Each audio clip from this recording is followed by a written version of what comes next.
Hello everyone, DCB here, and welcome to a Warhammer 40k model painting guide. In this one I'll be showing you how I paint the Necron warriors. For this I'll be using this lovely model, the Necron Lord. This one is from both the Indominus box set and the Command Starter Edition box set.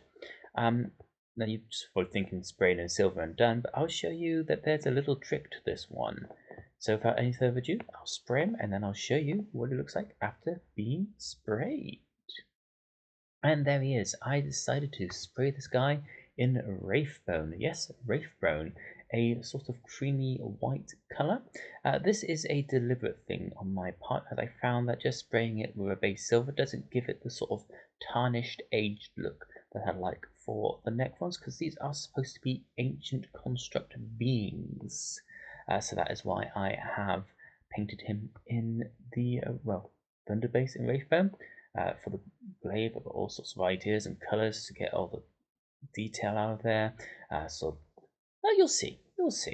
So, without any further ado, I'm going to run through the paints that I'm going to be using for this lovely Necron, and I will be using for my other Necrons. And I hope that you enjoy the video. So the colours I'll be using are a mixture of contrasts, of shades, and of standard paints as well as some technical paints. The technical paint I will be using is the lovely Lithium Medium, which is a thinning paint that helps thin down colours. I'll be using some Balthazar Gold, Retributor Armour, a technical nitrous oxide, or nickel oxide, very fun one. Contrast of Beltham Grey, the shade of Beltan Green, and contrast of Black Templar. There is also one more contrast that I'll be using, which is this Athletic Blue. I'll show you what that does and where I'm using it in a bit. Let's get on. So as you can see, I've got some water and I've got a palette for like thinning down the paints for the Necron Overlord, which I'm using as a sort of basis for the build here. What I'm first going to be doing is taking a medium base brush. I've got one of the Cathedral range, but any sort of medium base brush will do as long as it's got this large tip here. I'll then be grabbing the contrast Belithium Grey. Give it a shake for this one. Now, I always give my paints a shake regardless if they're contrast or not. This is just to help the paint flow a bit more. I'll take a bit from the pot of the brush and then we'll actually put it on to the palette here. I'll use 2 lots to begin with. Get off the brush so it's not overloaded. And then, looking at the Necron Lords, think where I want all the metal bits are. So that'll be like the chest area here. Now, it doesn't matter too much if I go overboard and hit over the details that I don't want to be metal, because I could just overrun that once again with the Wraithbone. But obviously, the less work I have to do, the better. Don't let it pull up because that will cause issues. Now, as you can probably see already, even though it's not dry yet, it's a very lighter kind of metal there. This is a deliberate thing done by myself to make the metal look almost faded over time, which is why I decided to spray it with Wraithbone. Not only does the metal colour appear more in it, but also gives a different sort of contrast and standing out of the other colours that will be used later. Right, that is all dried. We're going to start on the more regal bits. Now these are going to be Balthasar Gold, which is a standard paint. Give it a shake up using the small layer brush.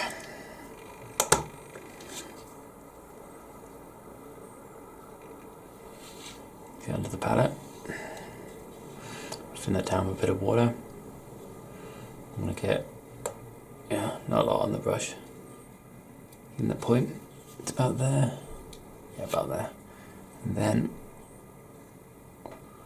go over the bits that I want to have this sort of darker gold, which would be all these like regal bits.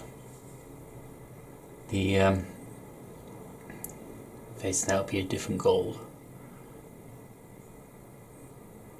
Let's put that on like that. Immediately you can see it's different and how it's picked up.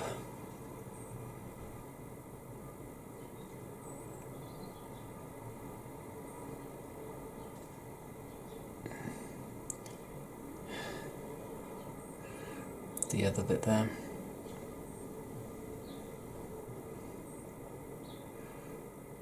The good thing about Balthasar Gold is it's already a slightly tarnished coppery gold instead of a bright gold. We'll see the difference in a minute when I get on the other one. I'm using the Retributive Armor, and then just that bit there as well.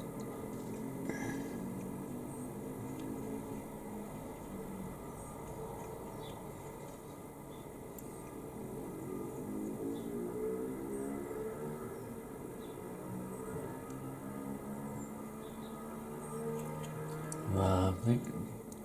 Flip that over and do it on the other side, leave it to dry, and then we'll move on to the next bit. So now it's dry, as you can see, we also did a bit of the staff and the gauntlet to just break up the cursed bits as well. Let's do the backs in that. And now it's onto the head, the back, and these bits around here. These are going to be in Retributive Armor, but it's a bit strong. So I'm using some lame media. I do it at a base of 5 to 1. So the small layer brush, get 1, 2, 3, 4, 5 bits of the lame media.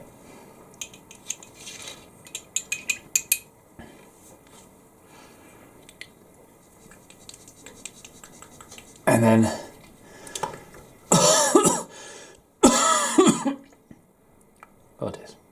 one bit of the Retributive Armor. Mix. This makes it more of a wash or glaze. Now, watch carefully as I carefully apply it.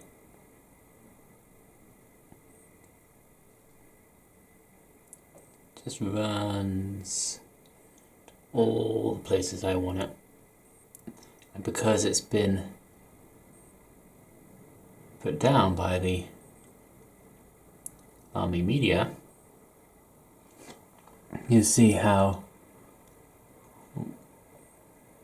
all the symbols are popping out more.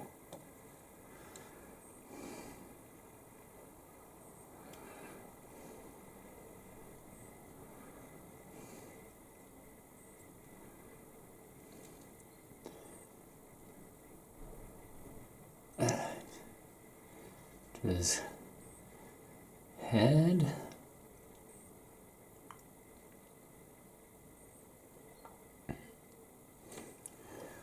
Let's go with the head. When it decides to focus, we've got all the little bits of detail not clogged up by excess amount of paint.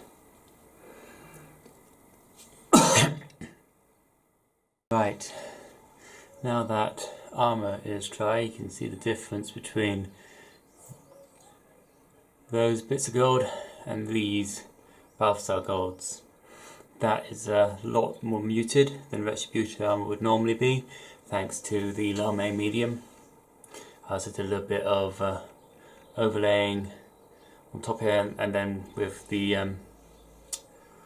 what's it called, Wraithbone, got in there and picked up that gem.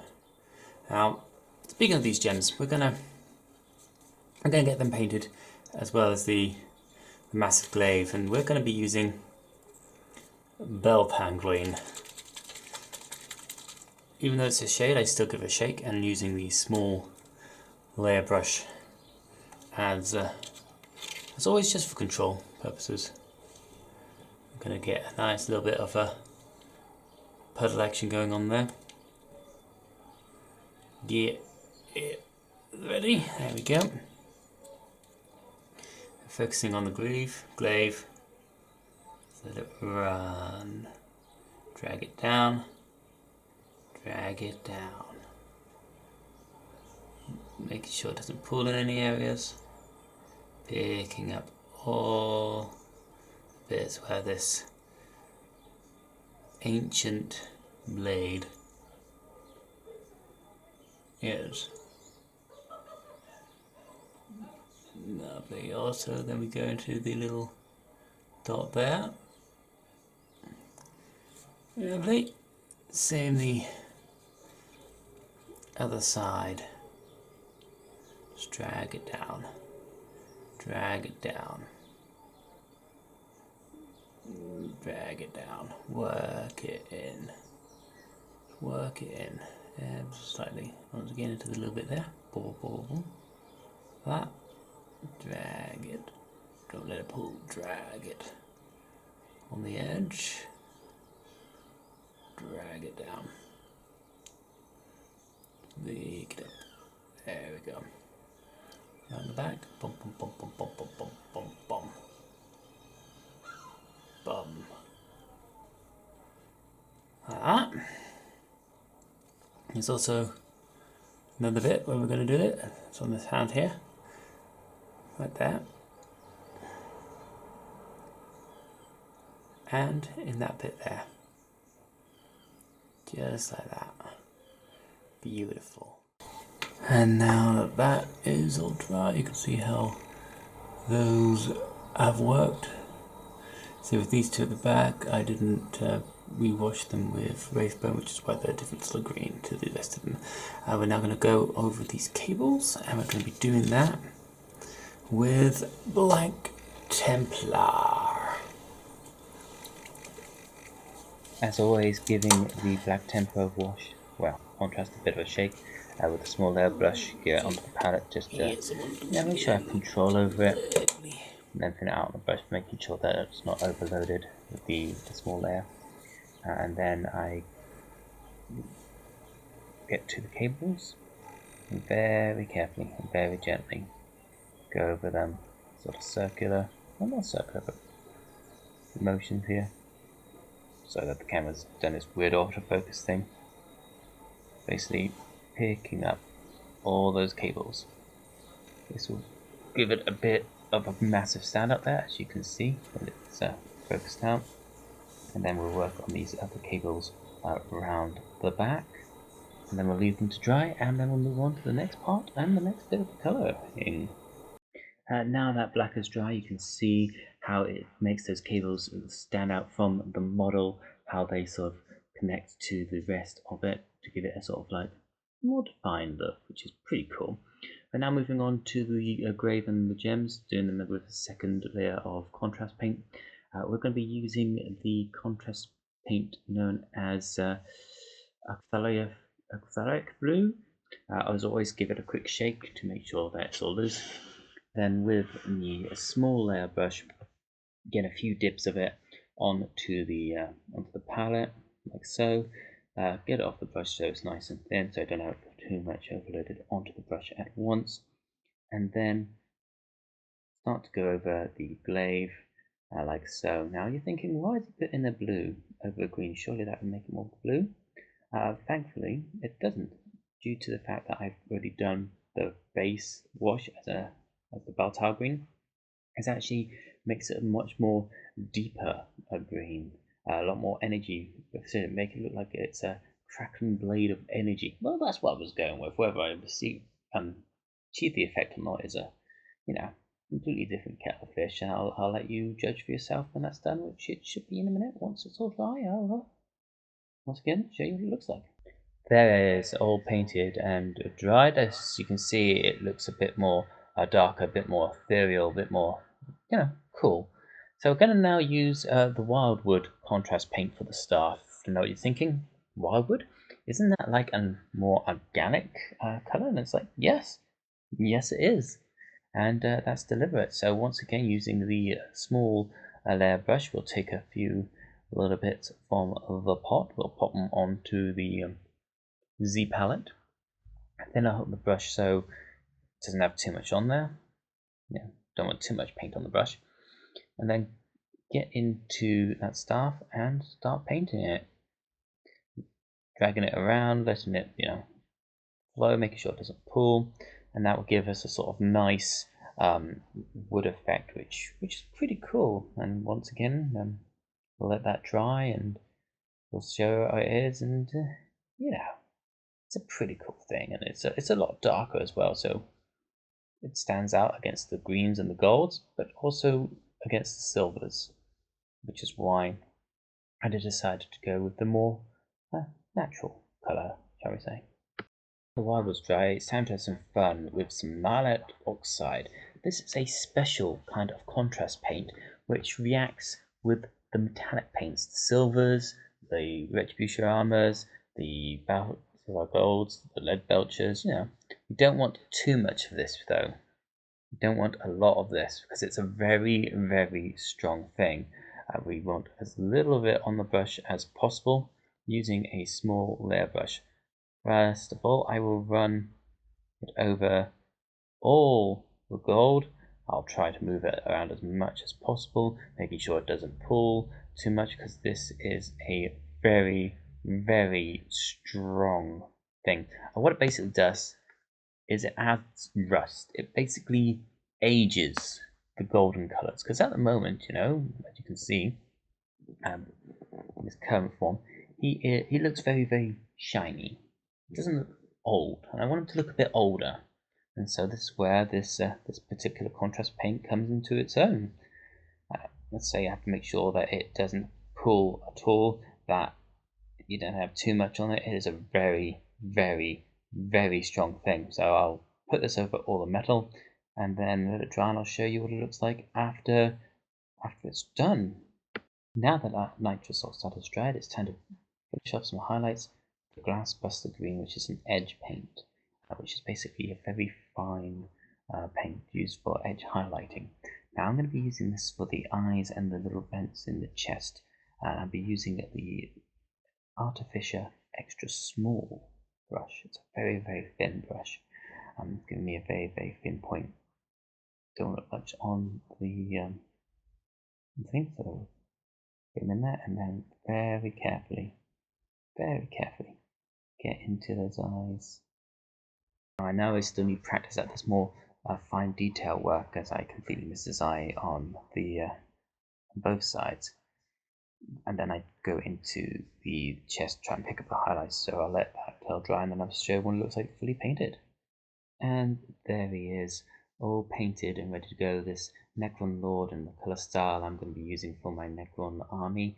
You can see how the nitrous oxide has given it a nice faded older look. You can see the edging of the green inside the chest and the eyes. Unfortunately, for some reason, the light in this place has not brought him out to the best visibilities, but you can kind of get the idea. I also use sort of like a desert base. But I hope that you've enjoyed the video. It's given you some ideas about how to paint your Necron army. If this has helped you, please do leave your thoughts in the comments below. Like the video if you enjoyed it. Share it with others who you think will enjoy the video as well. Subscribe to the channel if you haven't already. And until the next one, this is DCB. Knowledge is power if we use it wisely.